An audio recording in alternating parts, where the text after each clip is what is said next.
We're talking about the book A Kiss in Kashmir. How did this book come to be? So if any of you know me, you know it's going to be a crazy story, right? I keep telling my kids that having a crazy mom builds character. My kids have amazing character, let me just tell you. So this started actually about a year and a half ago with me watching Hallmark movies, Hallmark Christmas movies. So, I mean, they're fun, they're wonderful to watch. Like a Hallmark movie? Well, it is like a Hallmark movie, because that's how I started. But I started watching them, and what happened was after about the fifth or the sixth movie, it's all the same, right? They're very cute, they're very young, and they're very much in the same city, maybe with a different name. So I decided to go to Facebook and complain. Oh my God, they're all the same. Now I'm gonna go watch my other favorite movie, which is Die Hard. And someone said, well, you're a writer. Instead of complaining, why don't you go write a book? And I thought, I don't know how to write a Hallmark love story. Well, it turns out there's a class for that. So my younger son gifted me a Hallmark movie class, and I went and took the class, and at the beginning of the class, the instructor was an American lady who was married to an Indian gentleman. And she said, so what brings you here? And I said, y'all need diversity. You need some older people in a different locale. And she said, so what do you want to write? George Clooney and Madhuri Dixit sitting on a lake in Kashmir, kissing. And she's like, God damn it, write that book. It's a kiss in Kashmir. Why Kashmir? Some of it is nostalgia. So when I was very young, 16, very impressionable, my parents took me to Kashmir. And what I remember about the valley is all the newlywed couples. So many people honeymooning, and it was like, oh my God, this place is about love. And then of course Bollywood. From the Bollywood of my youth, all the movies used to be set in the valley, so for me it was a natural association. It's the place of love. And I'll get to the descriptions in the book later, because all of the places in the book are beautifully described. But I wanted to get to the essence of Monica and this book before I get to what Monica wrote. And that is, for those of us, including me, who started out thinking that, oh, Monica's writing this book because she's a hopeless romantic. In fact, you're not. You're not a hopeless romantic. If you are romantic, you are a hopeful romantic. But for many ways, or in many ways, for you this book was a form of rebellion. How or why is that?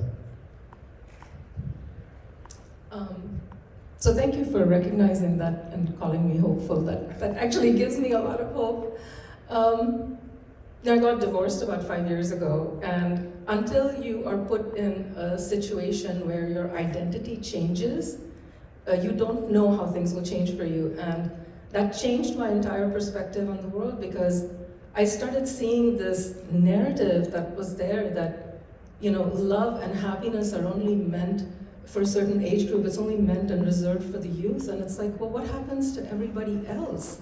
So this book, in fact, became this form of rebellion to say, I don't agree with some of the things that are being said. And if I don't agree with it, I want to change that narrative. To what extent is that narrative based on myths? Myths that somehow pass themselves off as cultural truths? So there's two things I'd like to say here. So one is, of course, as a storyteller, I'm going to tell you two stories, and then we'll get into the myth. When I was very young, I must have been about, 10, 12 years old. I was raised in Bahrain. And the English teacher at my Indian school said, we're going to give you an assignment. You have to write an essay about a spring morning. Okay, that's not very hard. So I wrote an essay about a spring morning, and she gave me an F. She failed me. And I thought, what did I do wrong? The essay was nice, the English was good. And I went into her office, and I was really upset, and I was crying. I'd never received a failing grade before. And I said, what's happening? And she said, wait, you wrote an essay about death on a spring morning. My father actually at the time had just come back from Beirut, and it was the first time I had seen my grown father cry. The city of his dreams had been destroyed. And he came home and talked about bodies everywhere and death and mothers crying, and it was gory. And I wrote about that for a spring morning, and the teacher said to me, "You can't do that." And I said, "Why not?" And she said, "Spring is supposed to be associated with hope. You need to learn to write within the box." So instantly, we don't do that. Wrong person to say that to. I got my grade fixed, I got an A. I have to tell you, I'm very stubborn. But then, as I got older and older, I started to see this, we're expected to fit into this box, and if you don't fit in this box, people don't know what to do with you. I gave a keynote speech one time where the gentleman who was introducing me said, "Please meet Monica, the Indian woman food writer." And I came onto the stage and I said, "With all due respect, would you introduce Stephen King as the white Caucasian horror writer?"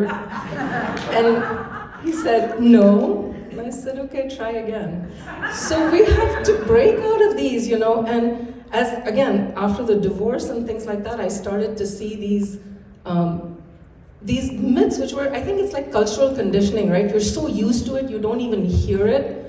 But I remember in the movies, you only have one soulmate. You can fall in love only once. You can get married only once. If you listen to Esther Perel, the anthropologist, she talks about the fact that, yes, you could do all of this only once 75 years ago when people died when they were 40. Now everyone's living to 90, 100 years old, so you have to, give them choices that weren't there before. And it's up to us to break out of the box. It's like that story about the elephant, I read this wonderful story about this mom who takes her child to the zoo. And they see this elephant, big, huge elephant, weighing several tons, standing at the door, at the gate of the zoo, and not leaving. And the young child says, "The elephant can run away. Why isn't he running away? Why is he just standing there? There's nothing holding him." And the mom said, "Look at his leg.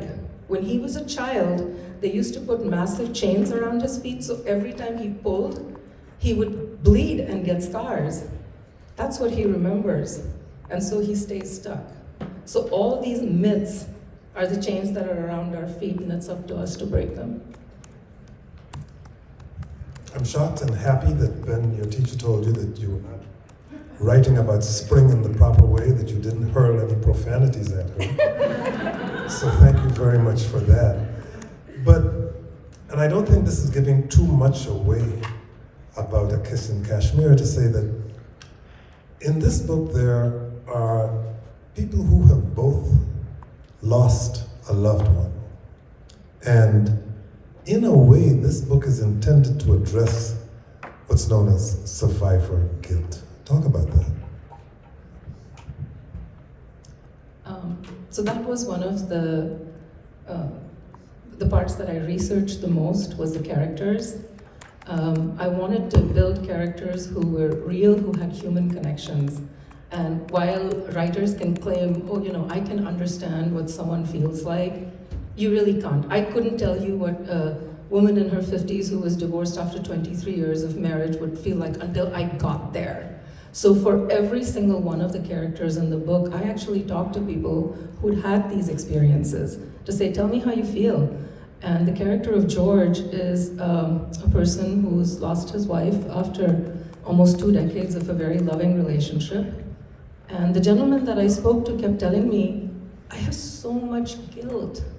Like, she's gone and I'm still here, it doesn't feel fair."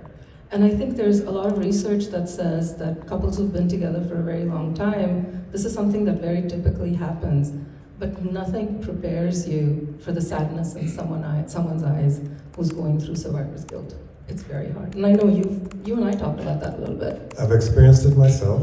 I lost my wife in 1982 and got remarried 12 years later, and it took 12 years because during the course of those 12 years I experienced a great deal of survivor guilt, wondering why I was here and why she was not. So I do understand that, and that was one of the things that drew me into this book, because I realized that that was one of the themes of the book that I'd have to deal with. But the other theme that I really like and want to address is that yes, there's survival guilt, but there's also healing. And this book deals with healing in a unique way. It really expresses the power of art in healing. Talk about that. So thank you for that. So first, let me introduce you to the artist whose art is all on display here, the very lovely and talented Nandita Madan. Please stand up, take a bow.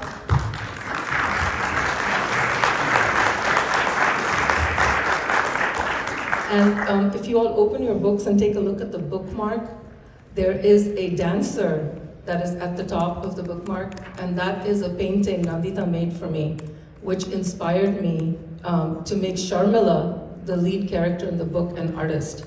And the way Sharmila deals with the trauma in her life is through painting. You know, in Indian history and mythology, you look at it, Lord Krishna used to play the flute.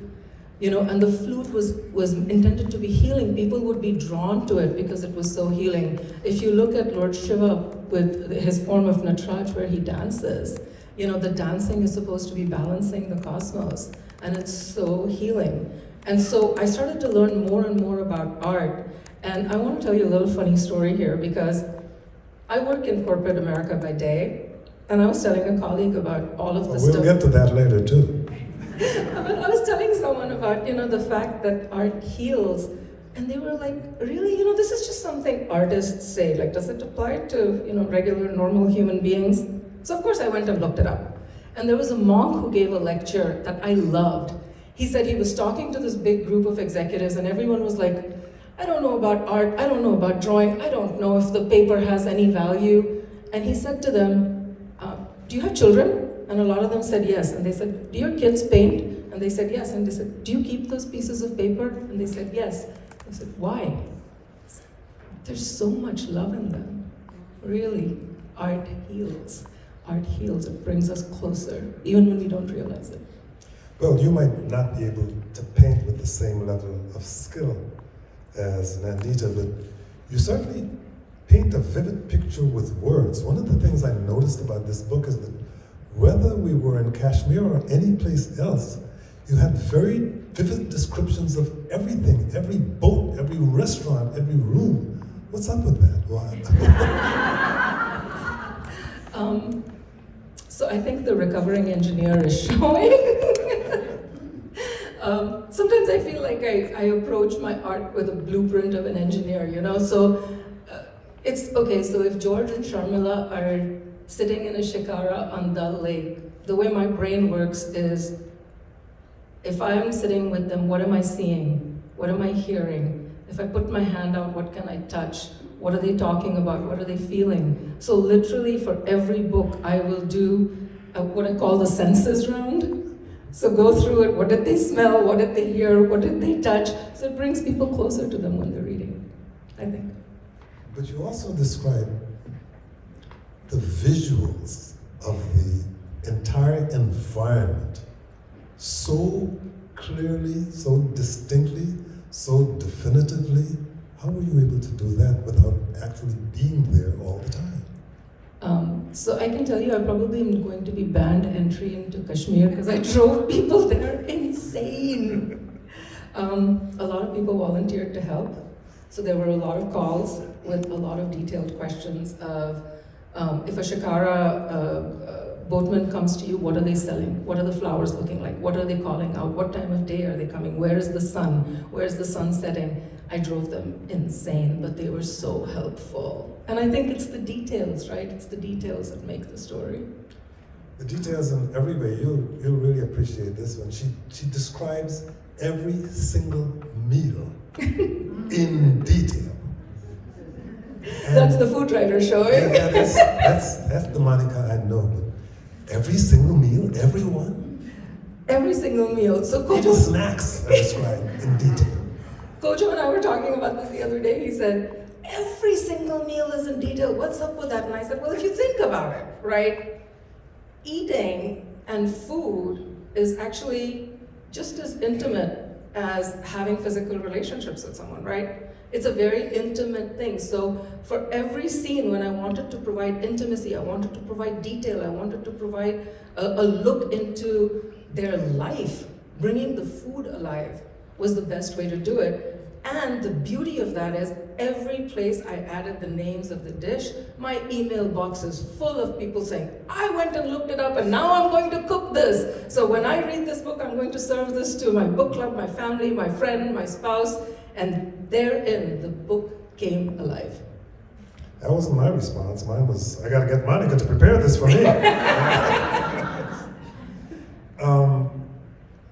And I don't want to give too much away for those people who haven't read the book, because there are, in fact, quite a few surprises in this book. So allow me to get to what was behind the surprises. Ultimately, what do you see as being the most important message in this book, outside of the obvious fairy tale story? So I think, to me, the most important message is the narrative that's been out there about people who are single by themselves, choose to be single later on in life.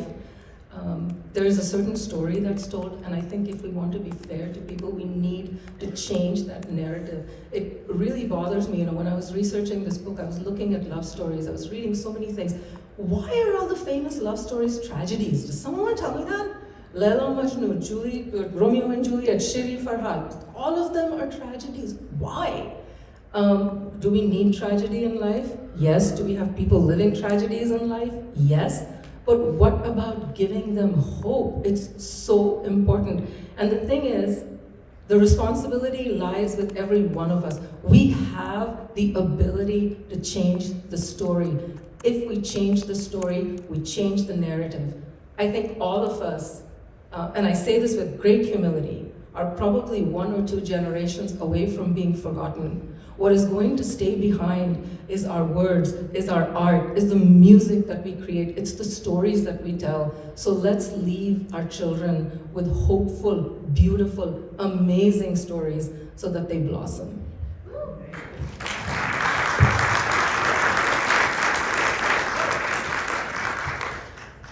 This is indeed a story that we all and our children can learn from. But what have you learned as a result of writing this book? What is the thing that you learned that has stayed with you? I learned I was wrong about a lot of things. So when I started writing the book, I was very gung-ho about, love should win over hate. Like, that was my message, There's so much hate around the world. Like, look at what's happening. We're talking about this. Look at what's happening with Taylor Swift, right?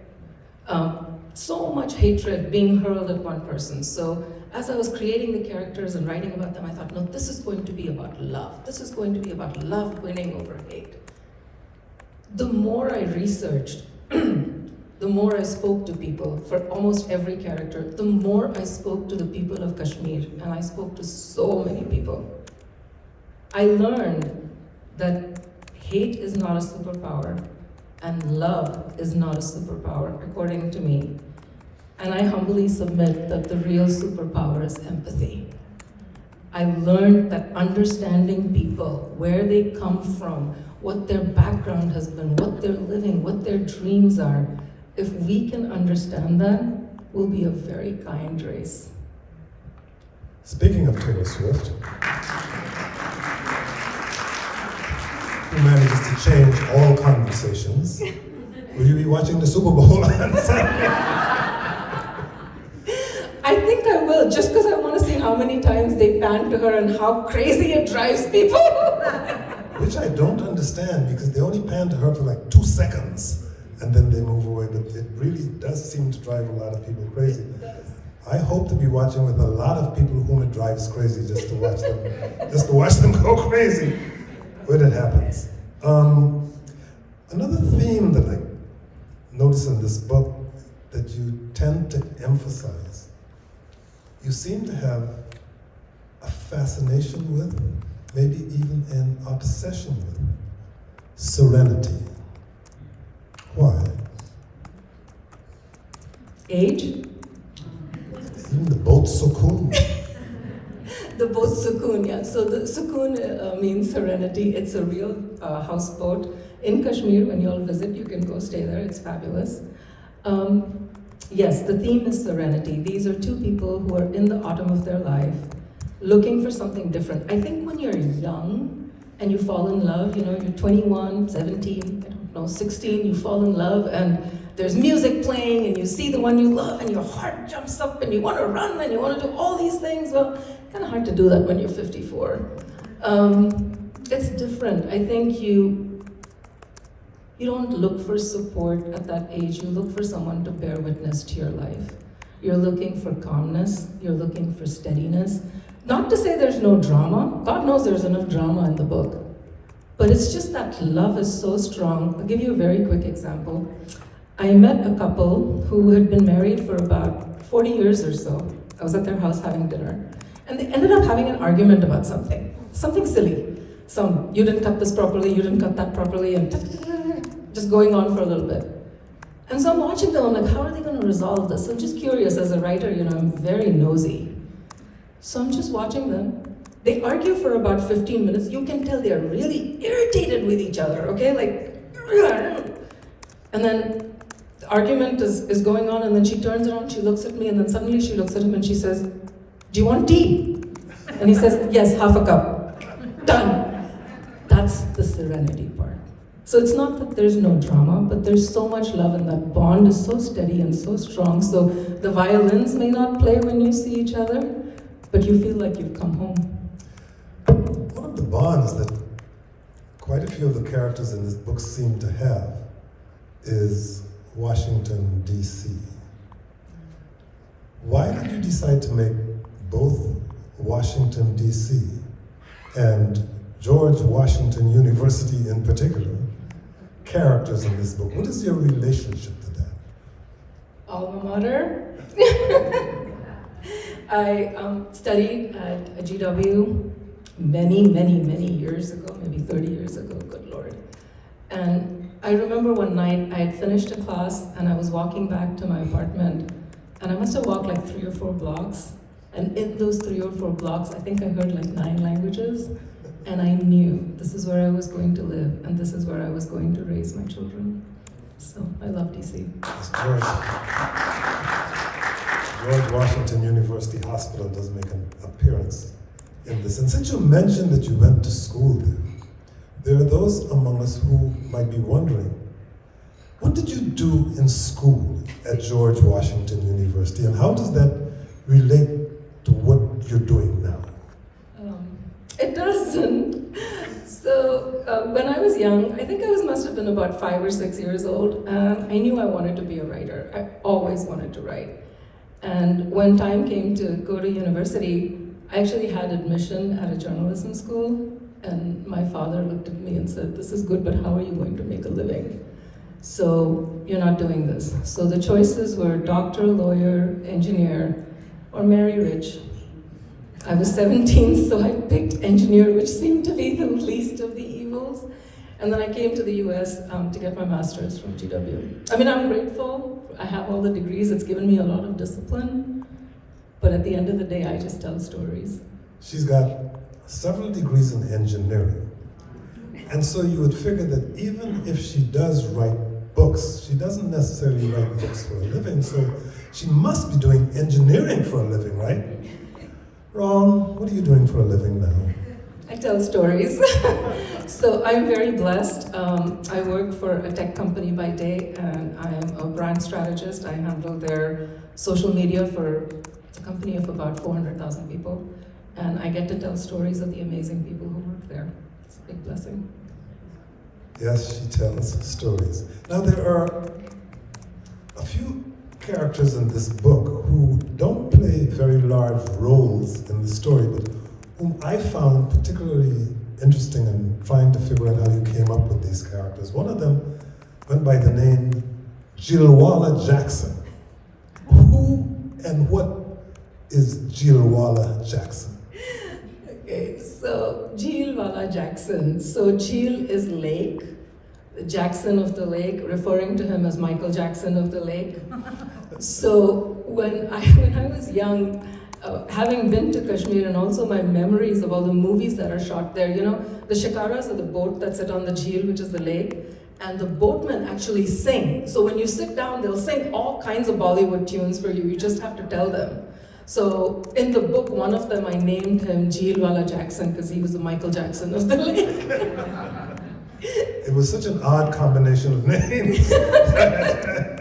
Jheelwala Jackson.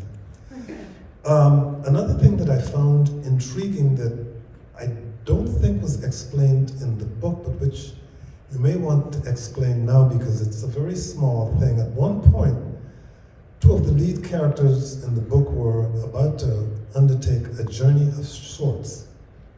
And the gentleman was given a blessing, and the blessing was Orzo the Burkhardt.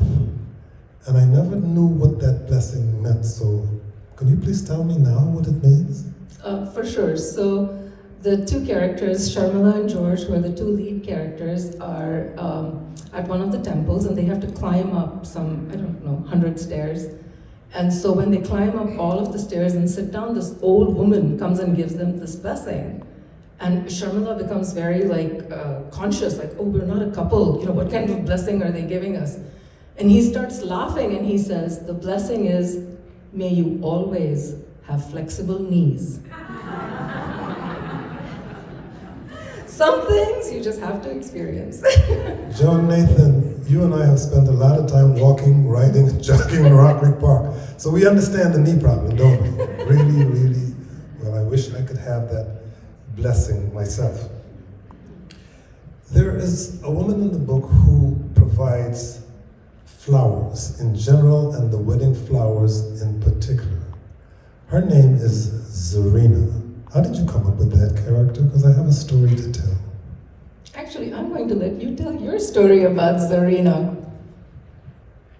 When I was growing up in Guyana, I had a godbrother who came to live with us. And he was in his later teens, maybe 18 or 19, and I was in my very young teens, maybe 13 at the time.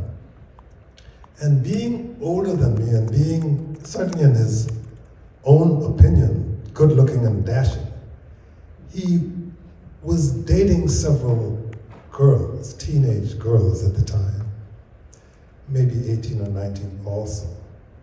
And one of the girls he dated, the one I loved with, the one I was in love with, was named Zarina Mohammed, because I come from Guyana, in which half the population is African and another half of the population is Indian, and Zarina was Indian. And Zarina was particularly good as a seamstress. So she used to make little things for him, the occasional shirt here, never made anything for me. But she was my absolute favorite among the girls he dated. And then the fool went off and married somebody else. And I never saw Zarina again. Something I regret to this day. So I was very happy to reunite with Zarina. I love that. See, you never know where people bond with the book. I'm happy you love the flower vendor. I love Zarina in the book. Are we allowed to take questions from the audience at any point? So we're going to do a media Q&A after this. Okay, so in that case, I was going to ask you if you would read an excerpt from the book, but knowing you, do whatever the heck you want to do. So I'm not going to read anything. Let me tell you why. So this is the engineer part of me that shows up, right? So at work, I used to work for Ernst & Young for a very long time. And I remember we'd go in and somebody would want to do a PowerPoint presentation, right? They'd put up the presentation and then they'd start reading. And I was like, I can read that. Like, tell me something I don't know, right? Y'all can read the book. Everyone here can read the book, right? So I'm going to tell you something you don't know. I'm going to talk about George. How about that? Talk about George. All right. Give me that piece of paper for a second. Okay. All right. So now, the story only works if my audience is awake. Are you awake? Yeah. I don't know. Come on. Wait a minute. Let's Come on make sure. now. Are you awake? All right.